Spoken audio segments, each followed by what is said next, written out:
kepada siapapun. Itu namanya shaum. Tapi kalau kata-kata siyam di dalam Al-Quran memang identik dengan apa yang biasa kita lakukan, yaitu menahan dari hal-hal yang membatalkan ibadah saum dari sejak terbit fajar sampai terbenam matahari. Contohnya ya ayyuhalladzina amanu kutiba alaikumusiyam. Kemudian di dalam ayat surat Al-Baqarah ketika berbicara tentang haji di ayat 196 disebutkan bahwa kata Allah Subhanahu wa taala ketika berbicara tentang haji, orang yang melaksanakan haji tamattu dia harus menyembelih seekor kambing. Kalau tidak mampu maka fasiyam thalathati ayyamin fil hajji wa sab'atin idza raja'tum. Maka dia melaksanakan saum 10 hari, 3 hari di tanah suci di Mekah, 7 hari ketika dia pulang ke kampung halamannya. Ini namanya fasiyam, menggunakan kata-kata siyam. Yang diterjemahkan ke dalam bahasa kita adalah puasa. Tapi beberapa Allah Subhanahu wa taala di sini Imam Ibnu Hajar Al-Asqalani menyebutkan bab shaum tatawwu, bab yang membahas tentang saum sunnah. Kata-kata tatawwu itu asal katanya adalah fi'lut ta'at. Jadi tatawwu itu asal katanya adalah fi'lut ta'at. Tatawwu itu secara makna aslinya adalah melaksanakan ketaatan. Itu namanya tatawwu. Jadi tatawwu itu artinya adalah melaksanakan ketaatan. Walakinnahu yutlaqu istilahan ala fi'lit ta'ah ghairul wajib. Tetapi kata-kata tatawwu ini sekarang para ahli fikih lebih mengartikan bahwa perbuatan-perbuatan yang selain wajib itu namanya tatawwu, atau dalam bahasa kitanya sering disebut dengan sunnah. Jadi bab shaum tatawwu itu maksudnya adalah bab yang berbicara tentang saum sunnah. Dan kalau kita perhatikan bahwa setiap rukun Islam, ya selain syahadat itu rukun Islam yang 4 itu ada yang sunnahnya. Salat ada salat wajib, ada salat sunnah. Saum ada saum wajib, ada saum sunnah. Zakat ada zakat sunnah, ya namanya sedekah, itu namanya ya sedekah itu kan ya sunnah. Kan zakat itu mengeluarkan harta, sedekah juga mengeluarkan harta. Kalau zakat artinya wajib, kalau sedekah sunnah. Kalau zakat itu ada batasannya, kalau sedekah tidak ada, silakan saja perbanyak sedekah. Namanya juga sedekah. Haji sama, ada haji sunnah itu yang pertama. Tapi boleh nggak orang melaksanakan haji yang kedua, ketiga dan seterusnya? Silakan saja. Yang pertama itu wajib, yang kedua bagi dia adalah hukumnya sunnah. Ini adalah bab shaum tatawwu. Kembali tadi bahwa membahas tentang bab yang berbicara tentang saum sunnah. Tapi beberapa Allah Subhanahu wa taala saum sunnah ini kata Dr. Abu Syabul Al-Basar, beliau mengatakan di dalamnya terdapat keutamaan yang besar karena mendapatkan pahala, peleburan dosa, banyaknya kebaikan dan menambah hal-hal yang wajib. Ini adalah di antara keistimewaan ibadah sunnah. Jadi ibadah sunnah itu adalah pertama tentu akan mendapatkan pahala buat kita semuanya. Kemudian yang kedua adalah saum yang kita lakukan ataupun amalan sunnah yang kita lakukan, bukan hanya saum, adalah apa? Akan menambal kekurangan-kekurangan dalam yang wajib. Salat sunnah contohnya. Dalam sebuah hadis Rasul menyampaikan nanti di hari kiamat orang-orang itu akan ada yang memanggil. Kemudian disebutkan dalam panggilan tersebut masukkan ke dia dalam surga. Nah sebelum dimasukkan ke surga ditanya apakah dia melaksanakan sholat? Iya. Apakah sempurna sholatnya? Kalau sempurna langsung masukkan ke surga. Kalau tidak sempurna hal min tatawwu, apakah dia punya amalan sunnah? Maksudnya sholat sunnah. Maka kalau dia punya amalan sunnah, maka apa kata yang menyeru tersebut? Maka sempurnakanlah kekurangan kekurangan yang fardu itu disempurnakan dengan sunnah. Termasuk ibadah saum yang kita lakukan pun seperti itu. Kemudian ketika kita melaksanakan amalan sunnah, itu juga adalah akan melebur dosa-dosa kita. Akan melebur dosa-dosa kita. Makanya di dalam Al-Quran disebutkan di dalam surat Al-Baqarah ayat 184 ayat 184 disebutkan bahwa ketika berbicara tentang ayat saum, wa 'alal ladzina yutiqunahu fidyatun ta'amu miskin faman tatawwa'a khairan fa huwa khairul lah. Kan sebutkan barang siapa dengan kerelaan hati mengerjakan kebajikan, maka itulah yang lebih baik baginya. Bahkan di dalam surat Al-Baqarah ayat 158 ketika berbicara tentang haji, disebutkan innas safa wal marwata min sya'airillah, maka di akhir ayat wa man tatawwa khairan fa innallaha syakirun alim. Jadi memang kalau kita melakukan yang sunnah itu adalah kita akan mendapatkan kebaikan yang banyak. Nah, punten Bapak Ibu Allah Subhanahu wa taala, sebagian kita suka menyepelekan amalan sunnah. Memang kalau secara fikih apa yang dimaksud dengan sunnah? Dilaksanakan dapat pahala, tidak dilaksanakan tidak apa. Betul, memang tidak salah. Tapi bagi orang yang beriman, amalan sunnah itu justru dilaksanakan dapat pahala. Kalau tidak dilaksanakan, ya betul tidak berdosa, tapi rugi buat kita. Itu kan jadi satu kerugian. Makanya kata Rasulullah SAW dalam sebuah hadis pernah saya sampaikan, sederhana. Kata Rasul, barang siapa yang menjaga 12 rakaat, maka Allah akan bangunkan buat dia rumah di surga. Dan ini adalah amalan sunnah. Ada seorang sahabat ditanya, ya Rasulullah, ketika itu mohon maaf, sahabat tersebut ditanya, ya Rabi'ah, kamu silahkan minta kepada saya. Apa yang kamu minta akan saya tunaikan. Apa kata Rabi'ah? Saya memintanya satu saja. Apa mintanya? As'aluka murafaqataka fil jannah. Saya meminta supaya Rasul, saya bisa menemani engkau di surga. Jadi permintaannya cuma satu, yaitu bisa menemani Rasul di surga. Kata Rasul, ada yang lain ya? Ya Rasul, cuma itu saja permintaan saya. Apa kata Rasul?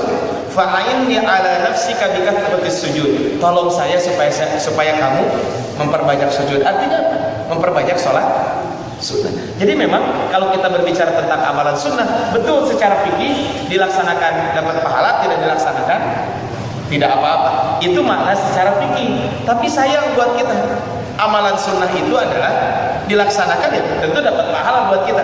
Kalau tidak dilaksanakan, sayang bagi kita orang yang beriman ketika mendapatkan kesempatan itu. Termasuk adalah yang akan kita bahas hari ini adalah kaitan dengan saum sunnah ini.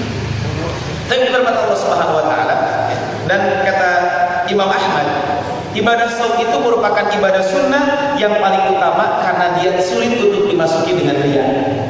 Jadi ibadah sunnah yang paling utama di antara ibadah yang lain adalah saum sunnah. Kenapa?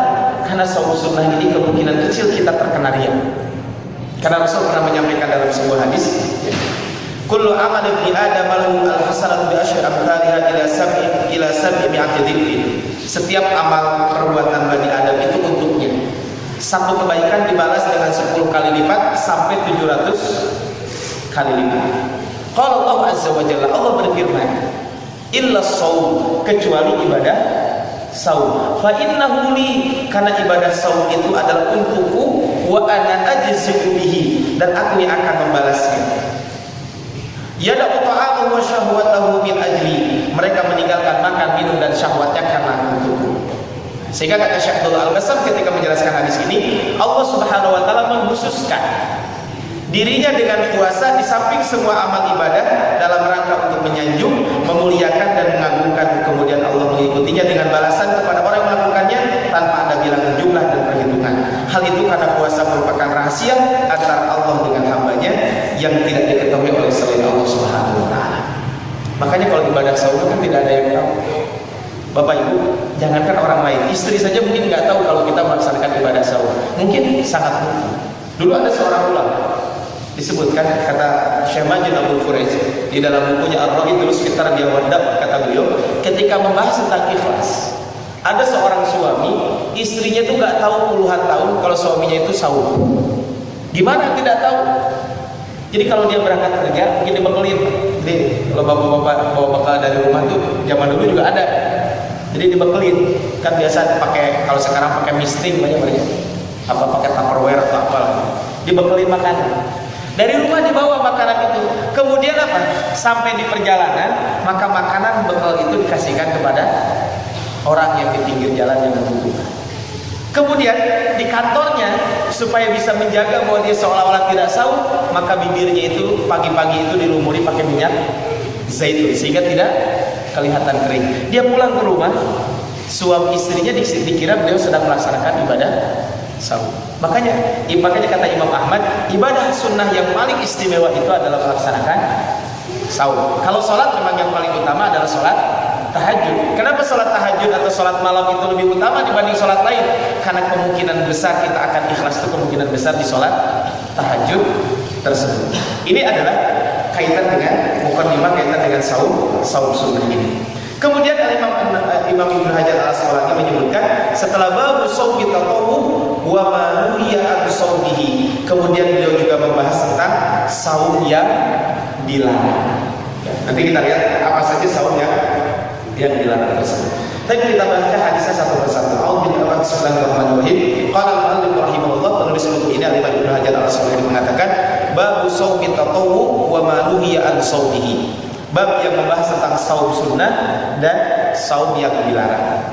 An Abi Qatadah Al-Ansari. Hadis ini dari Abu Qatadah Al-Ansari radhiyallahu anhu, semoga Allah meridhoinya. Anna Rasulullah sallallahu alaihi wasallam su'ila. Adalah Nabi sallallahu alaihi wasallam pernah ditanya. Di sini disebutkan anna Rasulullah sallallahu alaihi wasallam Rasul ditanya. Siapa yang bertanya? Sahabat. Siapa namanya? Tidak ada yang tahu. Kenapa tidak ada yang tahu? Ini menunjukkan bahwa tidak penting siapa yang bertanya, tapi yang penting itu adalah inti dari pertanyaannya itu apa. Jadi pelajarannya adalah ini. Jadi Rasulullah dan banyak dalam hadis-hadis Nabi, sukilan Nabi ditanya, siapa yang bertanya? Tidak penting buat kita membahas tentang siapa yang bertanya ini, karena kaitan hukumnya adalah sudah jelas. Kecuali memang dalam kasus tertentu yang memang kaitan dengan si A, si B, sehingga ini adalah hanya kaitan dengan itu, penting siapa yang bertanya. Tapi kalau dalam bab ini, yang dalam bab hadis ini adalah sebenarnya yang bertanya siapapun tidak jadi masalah. Itu yang pertama. Yang kedua, kalau kita lihat dari hadis ini bahwa Rasulullah SAW disebutkan anna Rasulullah SAW su'ila, Rasul ditanya. Ini yang bertanya kan para sahabat. Kalau kita lihat dari sini, kata Syekh Al-Utsaimin rahimahullah, dari hadis ini menunjukkan bagaimana semangatnya sahabat dalam mencari ilmu. Semangat sahabat dalam mencari ilmu. Kenapa mereka bertanya kepada Nabi? Karena mereka menyadari bahwa setiap aktivitas ibadah itu harus sesuai dengan tuntunan yang ada. Jangan sampai kita melaksanakan ibadah tidak sesuai dengan tuntunan yang ada. Ada gitu, ada. Punten ya, Bapak Ibu, saya pernah, ini sedikit cerita ya, di Tanah Suci itu pernah kejadian. Saya waktu itu umroh, bukan umroh haji, bareng dengan saudara-saudara kita yang kerja di sana, di Saudi Arabia. Itu ada orang kan ketika hajinya tamat tuh kan umroh dulu baru haji, setelah itu umroh baru pelaksanaan ibadah haji. Karena datangnya juga sudah mepet hari-hari terakhir, itu kan ramai di Mekah itu. Biasalah kalau namanya umroh kan suka ada yang yang memisahkan diri dari rombongan dan sebagainya. Akhirnya bareng waktu itu, awalnya bareng. Ketika sudah bareng tersebut tiba-tiba terpencar gitu. Karena sulit kan dalam jumlah banyak untuk bareng terus kan susah. Ramai, akhirnya apa? Terpecah. Ini kaitan salahnya ya, dia tidak punya ilmu kaitan dengan bab ini. Tawaf, selesai tawaf bingung karena terpecah. Setelah tawaf ngapain? Kan kalau umroh itu kan tawaf baru sa'i, setelah sa'i digundul kan seperti itu. Ini si bapak ini enggak, tawaf, setelah tawaf bingung mau kemana? Lihat orang keluar dia ikut keluar. Begitu di luar ada yang dicukur, ikut juga dicukur. Setelah dicukur gimana? Ditanya, dicari kan orang ini kemana? Kok nggak ada? Akhirnya udahlah, sampai lagi penginapan. Kita sampai ke penginapan, si bapak itu ditanya, Pak, di bapak tadi kemana? Udah sa'i belum? Hari sa'i itu mana? Ternyata bapak natos dibunuh. Ya, cenada tadi nurutan ngikutin orang di gunung. Ternyata dia belum sa'i dulu, padahal kan harusnya tawaf, setelah tawaf sa'i baru dicukur. Ini kan. Kenapa? Karena tidak tanpa landasan ilmu. Maka penting buat kita semuanya adalah kaitan dengan begini. Saya sering sampaikan ketika dalam manasik ibadah haji atau manasik umroh, saya sampaikan begini, jangan sampai nanti ketika pelaksanaan ibadah haji atau pelaksanaan ibadah umroh itu kaitan dengan ibadah kita terpaku dengan pembimbing. Ya memang betul, kalau tidak tahu hanya kepada pembimbing. Cuman ketika dalam pelaksanaan ada kalanya terpencar. Kan kebayang Pak kalau terpencar. Kalau ini mah udah lama kejadian. Ini kejadian tahun kemarin kalau nggak salah. Ini teman saya yang bawa. Saat di bawah umroh, toab gitu, begitu toab sama terpencar. Dicari-cari nggak ketemu. Wah, sudah bolak-balik itu petugas. Yang mutawibnya nyari, kemudian ustadznya juga nyari. Pokoknya nggak ketemu. disimpulkan udahlah kita sekarang sa'i saja. Sa'i, begitu pulang sa'i, pulang ke hotel dia sudah ongkang-ongkang kaki di hotel, sudah santai dengan pakai baju, ya, pakai baju sudah digunduh. Ditanya, Pak, hari bapak tadi ke mana? Di wilayah saya. Ya abdi mau kuih gue cenah. Wis bapak mau cepet gitu. Nu lain pacar beres ieu terus beres. Nya abdi mau cepet ah, bener 7 putaran. Hari bapak sa'i teh. Nu ka mana sa'i teh? Iya. Nah, ini kan sering terjadi. Nah, makanya kalau kita lihat dari sini, semangat sahabat untuk melaksanakan kebaikan itu adalah bukan hanya semangat, tapi dilandasi dengan ilmu. Sehingga ketika ada sesuatu yang tidak tahu, sahabat itu bertanya kepada Nabi Shallallahu Alaihi Wasallam. Salah satunya di sini, maka Rasul bertanya, sahabat bertanya, anna Rasulullah SAW su'ila an shaumi yaumi Arafah. Rasul ditanya tentang saum Arafah. Mungkin pembahasan saum Arafah nanti pas menjelang Idul Adha gitu ya. Jadi kita bahas secara khusus. Siap saum Arafah itu adalah saum pada tanggal 9 Dzulhijjah. Nah ini kan sempat ramai tahun kemarin gitu ya, karena saum Arafah kita berbeda dengan orang yang sedang berada di tanah suci. Maka saya bahas kalau masalah waktu itu, apakah saum Arafah ini kaitannya dengan orang wukuf di Arafah, atau memang saum Arafah itu kaitannya adalah dengan tanggal 9 di tempat kita. Kalau kemarin kan kita juga berbeda ya, Idul Fitri kita dengan Saudi Arabia. Saya bahas waktu itu di kajian I'tikaf di subuh, maka gak usah kita membahas perbedaan ini, mangga lah, memang dari sejak zaman dulu juga ada perbedaan. Apakah jika di satu negeri sudah kelihatan hilal, apakah negeri lain harus ikut atau tidak? Ini kan pembahasannya. Sebagian mengatakan satu negeri sudah melihat hilal ya harus dilihat. Maka apa? Kalau satu negeri sudah lihat maka ikut. Ya saum, ya berbuka ya berarti berbuka.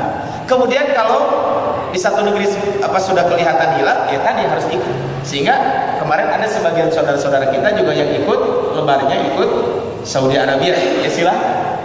Kemudian ada juga ya contohnya mayoritas mungkin di Indonesia adalah ngikutin hilal yang memang waktu tanggal 29 itu di Indonesia tidak ada satupun yang melihat hilal dari 105 kurang lebih ya titik hilal itu tidak ada yang melihat satu orang pun di Indonesia, sehingga pemerintah memutuskan tanggal sekian. Nah walaupun kemarin pun sempat ramai broadcast di medsos, katanya Saudi Arabia itu salah melihat hilal sehingga dia membayar berapa miliar gitu ya sebagai tebusan karena kesalahan tersebut untuk membayar fidyah orang-orang yang tidak puasa warga negara Saudi. Itu beritanya hoax. Berita itu berulang-ulang. Kalau ada perbedaan ramai wae, itu tidak ada. Ya, saya sempat cross check bahwa itu berita itu tidak benar. Ya, berita itu tidak benar. Dan di Indonesia ramai ada. Di Indonesia mau ramai, ada versi Arabnya. Jadi seolah-olah berita gitu ya. Beritanya ini, pas saya lihat beritanya juga tahun berapa, itu pertama. Yang kedua memang beritanya juga hoax. Ini hati-hati juga di zaman sekarang. Tapi Rasul ditanya tentang saum Arafah. Apa kata Rasul? Faqala, maksudnya ditanya tentang pahala ibadah saum Arafah. Makanya di firman Allah Subhanahu wa taala, kata Rasul di sini disebutkan yukaffirus sanatal madiyah wal baqiyah. Saum Arafah itu akan menghapus dosa-dosa kita yang lalu dan dosa-dosa kita yang akan datang. Jadi memang para ulama ketika mengatakan menghapus dosa-dosa kita yang telah lalu, jelas ya, itu mah dosa-dosa kita yang telah lalu. Yang jadi pertanyaan para ulama adalah menghapus dosa yang telah lalu itu bagaimana? Apakah yang besar atau yang kecil? Sebagian ulama mengatakan semua dosa akan dihapus, karena kata Rasulullah SAW, Allah akan menghapus dosa-dosa kita yang dulu yang akan datang. Yang dulu apa yang kecil atau yang besar? Sebagian ulama mengatakan yang besar yang kecil dihapus, tapi sebagian mengatakan hanya dosa-dosa kecil saja yang dihapus. Karena ada hadis Nabi, sholat 5 waktu, kemudian antara satu Ramadan dengan Ramadan berikutnya, sholat 5 waktu, kemudian antara satu Jumat dengan Jumat berikutnya, antara satu Ramadan dengan Ramadan berikutnya akan menghapus dosa-dosa di antara keduanya. Idza jutunibatil kabair. Syaratnya adalah kalau kita menjauhi dosa-dosa besar. Ini dari hadis ini para ulama memahami, oh berarti yang dihapus adalah hanya dosa-dosa besar saja. Bahkan dalam hadis riwayat Imam Muslim disebutkan, ma min mri'in muslimin tahduru salatan maktubah. Tidaklah seorang muslim yang melakukan salat wajib, ya. Fayuhsin wudu'aha wa khushu'aha wa ruku'aha. Maka dia memperbaiki wudunya, kemudian khusyuk dalam sholatnya, rukuknya juga khusyuk. Illa kanat kafaratan lima qablaha minad dzunub, kecuali akan menghapus dosa-dosa sebelumnya. Ma lam yu'ti kabiratan wa dzalika dahru kullu, selama dia tidak melakukan dosa besar dan itu setahun penuh. Ini kan sholat wajib, yang wajib saja hanya bisa menghapus dosa-dosa kecil, apalagi yang ibadah sunnah. Nah, ini jadi pertanyaan, bagaimana dengan yukaffirus sanatal madiyah wal baqiyah, akan menghapus dosa-dosa kita yang telah lalu. Oke, kalau yang telah lalu jelas, orang sudah melakukan dosanya. Bagaimana dengan yang akan datang? Apa maknanya? Sebagian para ulama memahami, ya dosa-dosa kita yang akan datang akan diampuni. Tapi sebagian lagi memahami, maksudnya dosa-dosa kita yang akan datang akan diampuni itu apa? Maksudnya adalah Allah akan memudahkan kepada kita untuk melakukan kebaikan-kebaikan, sehingga kebaikan-kebaikan itu kita tidak melakukan dosa. Ketika kita tidak melakukan dosa, berarti Allah mengampuni dosa-dosa kita, karena disebutkan di dalam sebuah hadis, innal hasanat yudhibna, di dalam Al-Quran, innal hasanat yudhibna sayyiat, sesungguhnya kebaikan itu akan menghapus dosa-dosa kita. Ini kata Imam, kata para ulama ketika membahas tentang bab itu. Jadi apa dosa yang akan datang akan dihapus? Maknanya memang akan dihapus. Sebagian yang kedua adalah maknanya adalah Allah akan memudahkan kita untuk melakukan kebaikan sehingga kita tidak terjerumus kepada dosa. Dan kebaikan yang kita lakukan akan menghapus dosa-dosa kita. Yang ketiga, makna yang lain adalah Allah akan memberikan kemudahan kepada orang tersebut untuk bertaubat. Jadi taubat itu nikmat yang Allah berikan. Nikmat yang Allah berikan. Makanya di 10 hari terakhir itu kan kita disuruh meminta doa, Allahumma innaka afuwun tuhibbul afwa fa'fu anni. Al-Imam Ibnu Qayyim menarik kaitan dengan meminta ampun. Bertaubat itu, kata beliau, apabila kehidupan kita sulit, doa kita tidak diijabah, maka perbanyak istighfar. Kenapa? Jangan-jangan ada dosa yang kita lakukan sehingga kita sulit untuk melakukan kebaikan. Karena dosa yang kita lakukan itu pasti akan mengundang bencana, akan mengundang murka Allah. Nah, bencana itu jangan dikaitkan hanya dengan kekurangan harta dan sebagainya. Jangan-jangan bencana juga adalah kita sulit untuk melakukan kebaikan-kebaikan. Bisa jadi itu juga karena dosa yang kita lakukan. Lantas kalau Rasul itu minimal berapa kali istighfarnya? 100 kali, dalam riwayat lain 70 kali, ada dua riwayat, 70 dan 100 itu minimal. Sehingga pantas kalau kita ingin gampang melakukan kebaikan, perbanyak istighfar. Kemudian yang berikutnya adalah wasuila an yaumi yaumi Asyura. Rasul juga ditanya tentang saum Asyura. Apa kata Rasul? Yukaffirus sanatal madiyah. Saum Asyura itu akan menghapus dosa-dosa kita yang telah lalu. Itu kata Rasulullah SAW. Jadi saum Asyura akan menghapus dosa-dosa kita yang telah lalu. Sehingga para ulama mengatakan saum sunnah yang paling istimewa itu adalah, kalau kita lihat dari hadis ini, adalah saum Arafah. Kenapa saum Arafah? Menghapus dosa kita yang lalu dan dosa kita yang akan datang. Sedangkan saum Asyura itu saum pada tanggal 10 Muharram, itu adalah akan menghapus dosa-dosa kita setahun yang lalu. Jadi kalau kita lihat dari sini, baik. Jadi melihat hilal itu bukan hanya awal Ramadan dan akhir Ramadan, harusnya setiap bulan. Kenapa? Karena kaitannya dengan apa? Kaitannya dengan saum sunnah. Salah satunya adalah setiap bulan kita kan disunahkan saum 3 hari, 13, 14 dan 15. Kemudian berikutnya, wasuila an shaumi yaumil isnain. Rasul ditanya tentang saum hari Senin. Apa kata Rasulullah? Qala dzalika yaumun wulidtu fihi. Itu adalah hari di mana aku dilahirkan, kata Rasulullah SAW. Kemudian wa bu'istu fihi. Hari Senin itu adalah hari di mana aku diutus. Wa unzila alayya fihi. Dan hari Senin itu adalah diturunkan wahyu kepadaku. Jadi kalau kita lihat ini kan bab tentang saum. Jadi setelah saum wajib, kemudian setelah pembahasan ada yang namanya saum sunnah. Jadi bab saum sunnah. Jadi saum sunnah itu apa? Di sini disebutkan ada 3. Pertama saum Arafah. Disunnahkan bagi orang yang tidak sedang wukuf. kalau yang sedang wukuf dimakruhkan. Kenapa dimakruhkan? Karena orang yang sedang wukuf di Arafah itu adalah dia lebih konsentrasi harusnya beribadah di situ. Karena kalau dalam puasa saum khawatir malah dia tidak bisa lebih khusyuk dalam beribadah. Yang kedua saum Asyura. Nanti kita bahas ketika mendekati bulan Muharram. Yang ketiga saum hari Senin. Ya. Yang ketiga adalah saum hari Senin. Dan saum hari Senin itu kata Rasulullah apa? Saum hari Senin itu adalah kenapa?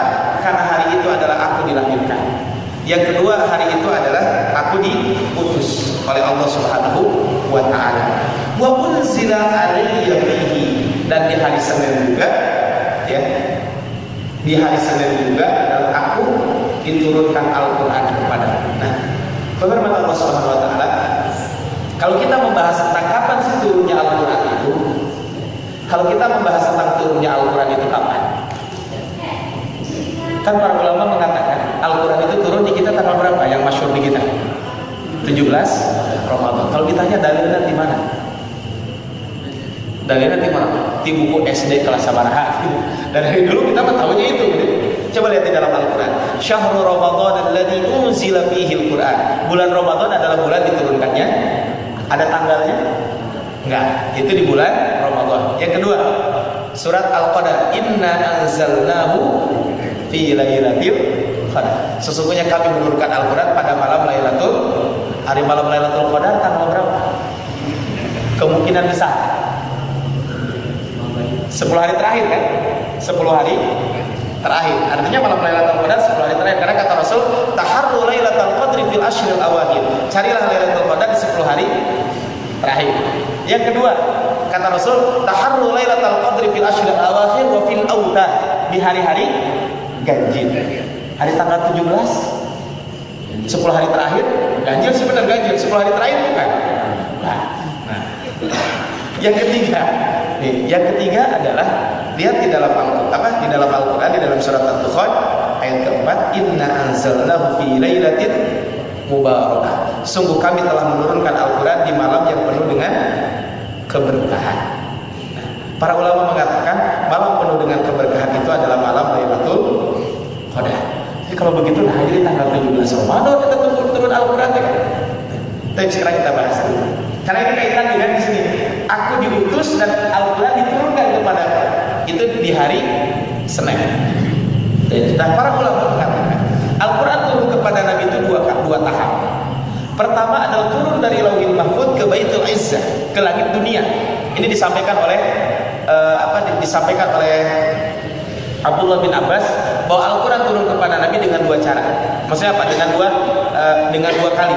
Pertama turun dari Lauhil Mahfuz ke Baitul Izzah satu mushaf penuh, yaitu di malam Lailatul Qadar. Sehingga inna anzalnahu fi Lailatul Qadar itu maksudnya adalah kami telah menurunkan Al-Quran pada malam Lailatul Qadar. Maksudnya apa malam Lailatul Qadar itu? Yaitu Al-Quran turun blok 30 juz.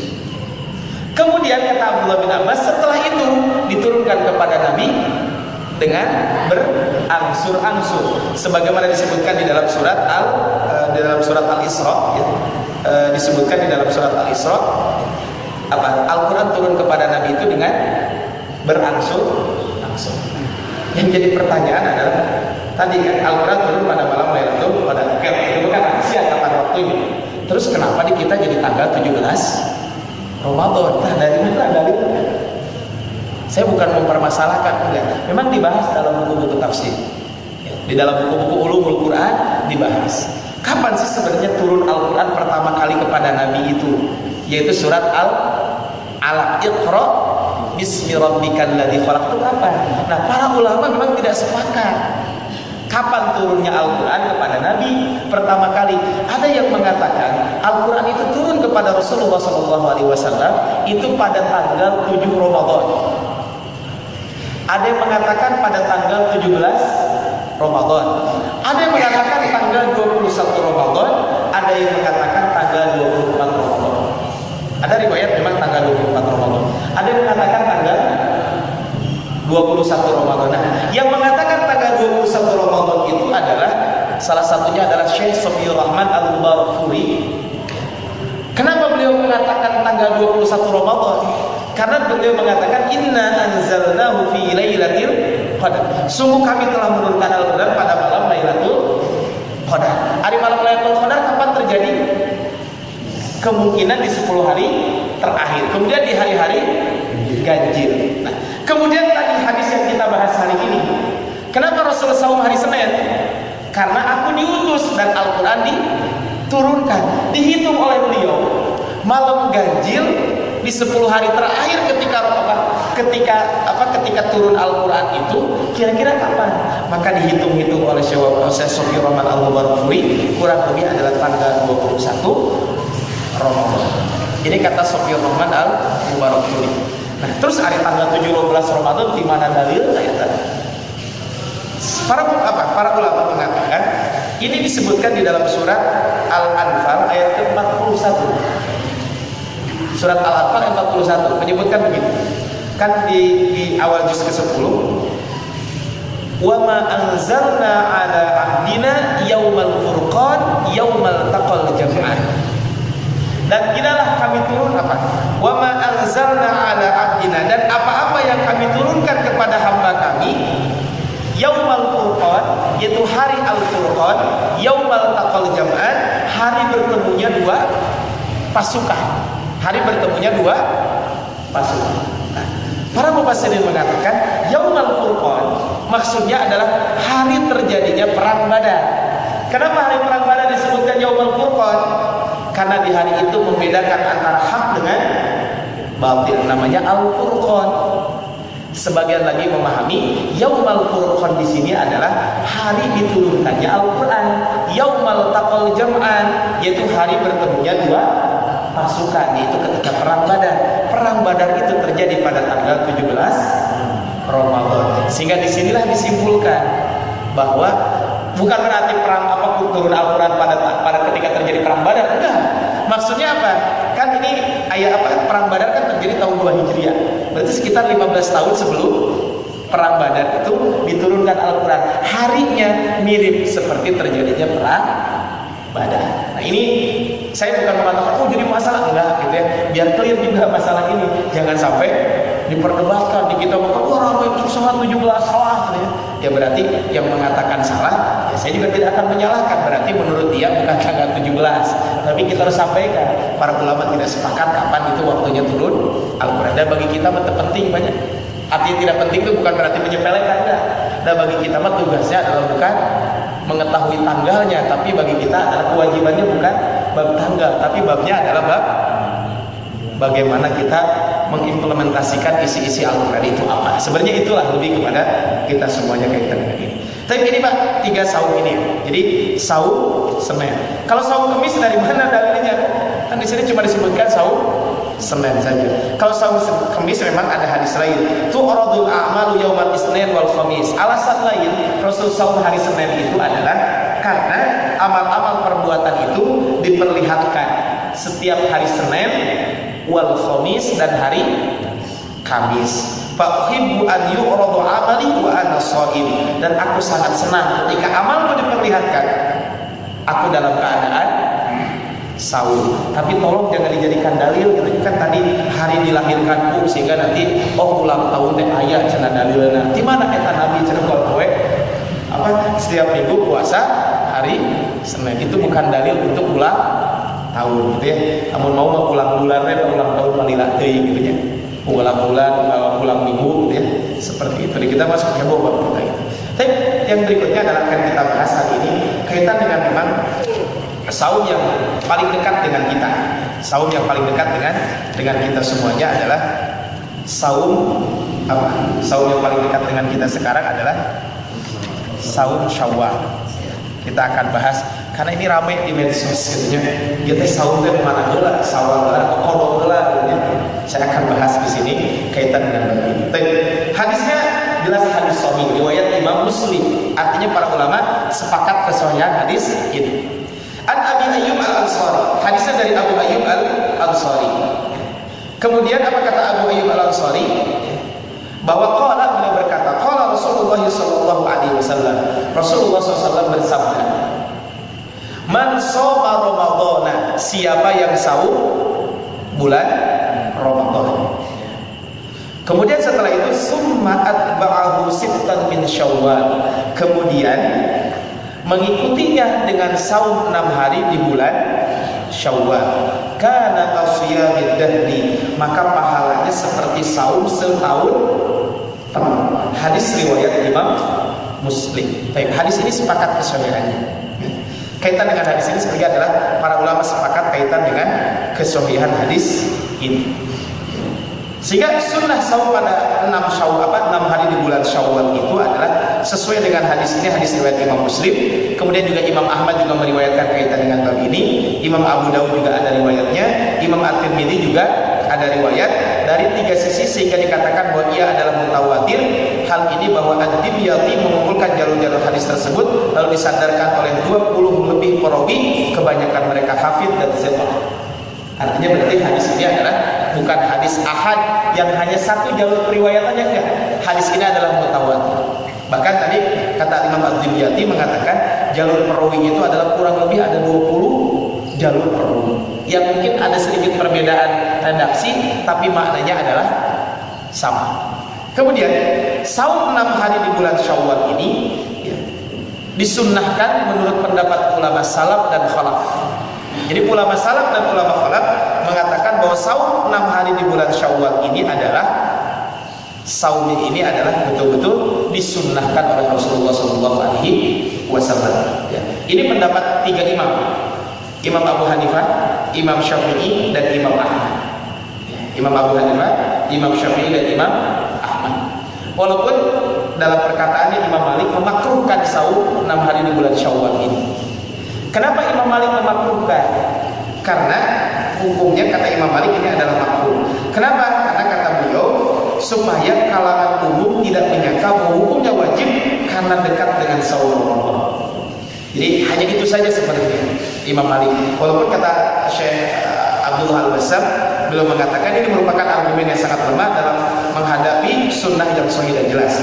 Ia adalah argumen yang tidak tidak lurus dan tidak tetap di hadapan pembahasan, penelitian dan alasan yang paling bagus dari Imam Malik adalah bisa jadi sebagai ulama mengatakan bahwa jangan-jangan hadis ini belum sampai kepada Imam Malik.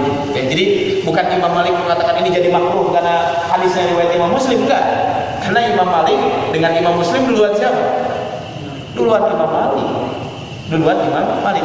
Jadi ulama imam yang 4 itu yang paling senior Abu Hanifah, kemudian Imam Malik, kemudian Imam Syafi'i dan Imam Ahmad. Jadi Imam Muslim aja jauh gitu ya. Jadi kemungkinan besar sih para ulama mengatakan mungkin hadis ini tidak sampai kepada Imam Malik. Masa tuh nyampe? Ya sangat mungkin zaman dulu ada seorang ulama untuk mencari hadis itu perjalanan 1 bulan hanya untuk mencari 1 hadis. Karena memang zaman dulu butuh perjalanan yang sangat jauh. Jadi jangan sampai kita mengomentari Imam Malik yang meninaha, ulah sampai ada komentar seperti itu. Maka kata Syekh Abdullah Al-Bassam, alasan itu kayaknya kata beliau itu sangat lemah. Tapi kata Syekh Abdullah Al-Bassam beliau mengatakan, ya, ia adalah argumen yang tidak lurus dan tidak tetap di hadapan pembahasan. Penelitian dan alasan yang paling bagus dari Imam Malik adalah apa yang dikatakan oleh seorang peneliti mazhabnya dan pensyarah kitab Al-Muwatta. Imam Malik punya buku namanya Kitab Al-Muwatta. Yaitu adalah Imam Abu Umar Ibn Abdul Bar, seorang ulama dalam mazhab Maliki. Kata beliau mengatakan hadis ini tidak sampai kepada Imam Malik. Seandainya sampai kepadanya pastilah dia akan mengatakan bahwa ini adalah saum, itu adalah sunnah. Jadi bisa jadi ke Imam Malik tidak. Jadi jangan sampai kita mencaci maki kaitan dengan perbedaan Imam Malik dengan ulama yang tidak. Karena Imam Abu Hanifah, Imam Syafi'i dan Imam Ahmad mengatakan sunnah. Imam Malik tidak mengatakan haram. Kenapa? Karena saum yang diharamkan sudah jelas. Tapi Imam Malik hanya mengatakan apa? Beliau hanya mengatakan makruh. Kenapa? Karena khawatir itu menjadi wajib. Kenapa? Bagi kalangan umum itu khawatir dijadikan satu saum wajib. Dan kita lanjutkan. Dalam kitab Al-Iqnad, ini dalam hadis Imam Ahmad bin Hanbal mengatakan disunnahkan saum pada 6 hari di bulan Syawal walaupun terpisah-pisah. Keutamaan saumnya tidak diperoleh pada selain bulan Syawal. Jadi kalau saum selain bulan Syawal maka tidak akan didapatkan. Yang jadi masalah adalah sekarang apakah saum Syawal dulu atau qadha dulu? Ini yang jadi bukan jadi polemik. Ini yang jadi perbedaan para ulama. Kalau kita lihat di sini, memang para ulama berbeda pendapat. Harus disebutkan dua-duanya. Di sini kan disebutkan man shoma Ramadan tsumma atba'u sittan min Syawal. Siapa yang saum bulan Ramadan kemudian diikuti saum 6 hari di bulan Syawal. Ada yang mengilustrasikan kenapa saum Ramadan dengan saum bulan Syawal 6 hari sama dengan saum 1 tahun penuh. Karena kalau kita hitung ya, kan setiap satu kebaikan dilipat gandakan jadi 10. Berarti kalau saum Ramadan 30 hari, berarti 30 kali 10 jadi berapa? 300. Kemudian yang 6 hari 60. Jadi kurang lebih kan dalam setahun itu berapa? 360 hari. Nah, ini mengilustrasikan seperti sehingga ya, sebagian ulama mengatakan di sini man shoma Ramadhana, siapa yang saum bulan Ramadan. Kalau bapak-bapak hatam semua aman. Terus kalau ada yang tidak saum, contohnya ibu-ibu punten kemarin datang bulan, saumnya contohnya apa? Harusnya 30 hari karena batal 6 hari jadi berapa? 24 hari. Apakah itu termasuk saum Ramadan 1 bulan? Nah, dari sinilah para ulama memahami, oh kalau begitu ibu-ibu yang batal duluan, yang punya hutang saum, berarti apa yang dilakukan? Maka qadha dulu. Kenapa? Karena saum ini disebutkan man shoma Ramadhana, siapa yang saum bulan Ramadan. Hari saum bulan Ramadan satu maha sebulan. Hari sebulan berapa? 29 atau 30. Kalau lihat dari sini berarti dia harus saum qadha dulu. Karena summa atba'u sittan min Syawal, kemudian diikuti saum 6 hari di bulan Syawal. Sehingga kalau kita dari pendapat ulama ini mengatakan saum Ramadan dulu baru saum Syawal. Kenapa? Karena dilihat dari hadis ini, man shoma Ramadhana yakni kulluhu, kata Syekh Utsaimin, maksudnya adalah semua 1 bulan. Wa ala hada fama yasnahu ba'dun nisa'i allati 'alaihinna qada min Ramadan fatu'akhiru ihdahunna al-qada wa tasawwu sittata min Syawal tadunnu anna tudriku hadha thawab fayuqalu la innaka la tadruki hadha hatta tasumi al-qada. Sehingga kata Syekh Utsaimin, kalau ada seorang wanita yang mengira katanya dia punya hutang saum, tidak bayar dulu hutang, dia akan mendapatkan pahala ini, enggak bisa. Kenapa? Karena man shoma Ramadhana, siapa yang saum Ramadan, maka kulluhu, maksudnya saumnya itu adalah harus semua bulan. Sehingga kalau ada yang batal berarti qadha terlebih dahulu. Jadi dari hadis ini. Tapi sebagian lagi mengatakan enggak. Imam madhab yang 3 berpendapat boleh saum sunnah, mereka mengkiaskan dengan sholat sunnah sebelum sholat fardu pada waktunya. Jadi para ulama yang mengatakan imam ulama yang 3 ya selain Imam Ahmad tentu, karena kalau Imam Ahmad mengatakan bahwa harus saum sunnah dulu baru saum qadha dulu baru saum sunnah. Tapi imam yang 3 Abu Hanifah, kemudian Imam Syafi'i dan Imam Malik mengatakan maka boleh kita melaksanakan saum 6 hari di bulan Syawal baru qadha. Kenapa? Dikiaskan kepada saum kepada sholat sunnah. Ya. Karena kita boleh kan sholat sunnah. Nah, kita boleh melaksanakan sholat sunnah sebelum kita melaksanakan sholat fardu. Itu yang pertama. Yang kedua adalah dalilnya juga di sini bahwa saum qadha itu bisa kapanpun dilakukan. Salah satunya adalah Sayyidah Aisyah radhiyallahu anha, ya, beliau pernah mengqadha saum Syawal, pas saum Ramadan kapan? Di bulan Sya'ban. Artinya apakah Sayyidah Aisyah nggak tahu bahwa di situ ada saum 6 hari di bulan Syawal? Nah, dari sinilah para ulama memahami berarti Sayyidah Aisyah aja pernah mengqadha di bulan Sya'ban, maka berarti boleh dong kita melaksanakan saum Syawal terlebih dahulu baru saum qadha. Kenapa? Saum Syawal itu terbatas hanya di bulan Syawal. Kalau qadha bisa kapanpun. Ini dalil-dalil. Nah, dan bagi ulama yang kekeh tidak boleh. Maksudnya bagi yang mengatakan tidak boleh, ada hadis Nabi mengatakan dari Imam Ibnu Abi Syaibah mengatakan, tapi hadis ini mauquf, tidak marfu. Artinya hanya perkataan Abu Bakar. Innallaha la yaqbalu tatawwu'an hatta tu'addiya fardhatuhu. Sesungguhnya Allah tidak akan menerima amal yang sunnah sebelum melaksanakan amal yang fardu. Tapi ini bukan perkataan Nabi, tapi ini perkataan siapa? Abu Bakar Siddiq radhiyallahu anhu. Jadi saya sampaikan di sini bukan berarti saya akan memaksakan, enggak. Ya. Memang sih idealnya kalau kita mencari ideal, saum qadha dulu baru Syawal. Ya, saum qadha dulu baru kita melaksanakan saum Syawal. Kenapa? Karena qadha itu wajib, Syawal itu adalah sunnah. Tentu kita harus mendahulukan yang wajib dibanding kita mendahulukan yang sunnah. Tapi sebagian mengatakan enggak apa-apa, saum Syawal dulu baru qadha. Nah, ini mangga silakan saja. Jadi jangan sampai menyalahkan satu dengan yang lain. Karena saya lihat di medsos sekarang ramai begini. Ada juga, saya tidak menyalahkan, silahkan saja. Kenapa katanya gini? Kalau kita saum 23 hari kan tadi satu saum itu kalau dikalikan 10 kebaikan. Berarti kalau kita baru 23 hari berarti berapa? 230. Kemudian tambah saum Syawal berapa? 6 hari berarti 60. Jadi hanya berapa? 290 hari. Ya betul, kalau diilustrasikan ya seperti itu. Kenapa? Karena saum Ramadan itu harus full 1 bulan. Ini memang sekali lagi pendapat para ulama kaitan dengan bab ini. Saya sampaikan kenapa? Supaya kita juga clear, jangan sampai kita saling mengklaim mana yang lebih utama, mana yang lebih memudahkan buat kita semua. Tapi sekali lagi adalah lebih utama adalah tadi kita melaksanakan saum qadha dulu baru melaksanakan saum sunnah. Tapi firman Allah Subhanahu wa taala, ada pertanyaan berikutnya adalah ini kaitan dengan saum ini. Bolehkah kita menggabungkan niat saum sunnah? Bagus Pak, nanti kalau Bapak Ibu mau saum Senin, Selasa, Rabu itu tanggal 13, 14 dan 15. Bagi bapak-bapak yang dan ibu-ibu yang belum saum Syawal itu bisa melaksanakan Senin, Selasa, Rabu kan 3 hari Pak. Nah, jadi kita dapat ayyamul bid, saum di tengah bulan, kita juga plus saum Syawal. Boleh nggak kita menggabungkan itu? Kalau menggabungkan dengan saum qadha tidak boleh. Cik ibu-ibu tadi kodo sambil nyawalan boleh? Tidak boleh. Tapi kalau menggabungkan saum sunnah itu dibolehkan. Tapi saya bahas di sini ya. Kalau dilihat dari latar belakang disyariatkan ibadah, para ulama membagi ibadah itu menjadi 2. Pertama, ibadah yang maksudatun lidzatiha. Keberadaan ibadah merupakan tujuan utama disyariatkan ibadah tersebut, sehingga ibadah ini harus ada secara khusus. Semua ibadah wajib, sholat wajib, puasa wajib dan seterusnya ini adalah termasuk maksudatun lidzatiha. Artinya apa? Keberadaan merupakan tujuan utama, sehingga sholat wajib memang utama. Jadi harus ada waktu khusus. Termasuk juga ibadah yang disyariatkan secara khusus, seperti sholat witir, sholat duha, karena waktunya, waktu duha, waktu witir dan sebagainya. Kemudian ada kebalikan ibadah yang pertama, yaitu laisa maksudatun lidzatiha. Keberadaan ibadah itu bukan merupakan tujuan utama disyariatkan ibadah tersebut. Tujuan utamanya adalah yang penting amalan itu ada di kesempatan tersebut, apapun bentuknya.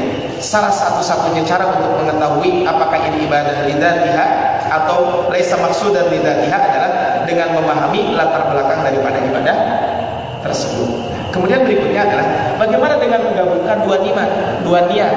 Artinya niat yang sunnah. Para ulama menyebut at-tasyrik fin niyah. Jadi menggabungkan 2 niat. Ataupun tadakhul an-niyah, menggabungkan 2 niat. Ada perkataan Dr. Abdul Aziz Ar-Rais, beliau mengatakan idza tahadda jinsul ibadatain, jika ada 2 ibadah yang sejenis, wa ahaduhuma muradun lidzatihi, sedangkan salah satunya maksudan lidzatihi, kemudian wal akhar laisa muradan lidzatihi, sedangkan yang satu lagi adalah bukan, fa innal ibadataini tatadakhalani, maka kedua ibadah itu adalah bisa digabungkan. Contohnya adalah salah satunya adalah amalan saum, contohnya Senin Kamis dengan pertengahan bulan, termasuk adalah saum ayyamul bid, nanti Senin Selasa Rabu bagi yang belum saum maka bisa kita melaksanakan ibadah saum Senin ayyamul bid plus kita juga menyiapkan saum Syawal, maka itu sudah termasuk melaksanakan itu. Maka saya mengajak kepada Bapak Ibu semuanya yang hadir pada kesempatan kali ini, marilah kita sama-sama mengoptimalkan ibadah ini yang sudah, maka bersyukur kepada Allah Subhanahu wa taala. Mari kita melaksanakan saum pertengahan bulan tersebut, Senin, Selasa, Rabu 13, 14 dan 15. Bagi yang belum laksanakan saum Syawal karena kebetulan itu pertengahan bulan, insyaallah kita include akan mendapatkan saum pahala daripada saum pertengahan bulan tersebut. Bapak Ibu Allah Subhanahu wa taala, sudah mungkin yang disampaikan karena sudah ada isya. Jadi kesimpulannya adalah bahwa saum sunnah itu adalah bukan hanya saum sunnah, amalan sunnah yang kita lakukan. Pertama, amalan tersebut akan menyempurnakan kekurangan amalan wajib kita. Yang kedua, tentu akan melebur dosa-dosa kita. Yang ketiga, tentu amalan ini adalah akan bernilai pahala di sisi Allah Subhanahu wa taala, dan tentu adalah akan menjadikan kita terus melakukan kebaikan-kebaikan. Setelah Ramadan, hal yang harus kita lakukan adalah al-musara'atu ilal khairat, kita bersegera untuk melakukan kebaikan. Salah satunya adalah mari kita sama-sama melaksanakan saum Syawal di bulan Syawal ini. Bagi yang belum melaksanakannya, baru tanggal 11, masih ada 19 hari ke depan atau 18 hari ke depan. Jangan sampai kita menunda-nunda lagi. Isi kalau ditunda-tunda mah kita enak di tanggal 20 salapan gitu ya. Khawatir nanti ditunda-tunda terus. Tapi kita tetap kajian yang baca hamdalah bersama-sama. Alhamdulillahirabbil dan berkata majlis subhanallahi wa bihamdihi asyhadu an la ilaha illa anta astaghfiruka wa atubu ilaik. Billahi taufiq wal hidayah. Rasulullah wa alihi wassallam mustaqim. Assalamualaikum warahmatullahi wabarakatuh.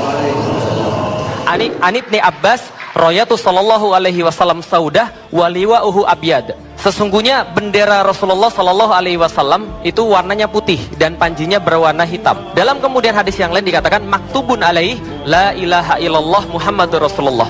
Bahwa sesungguhnya tertulis di dalamnya la ilaha illallah Muhammadur Rasulullah.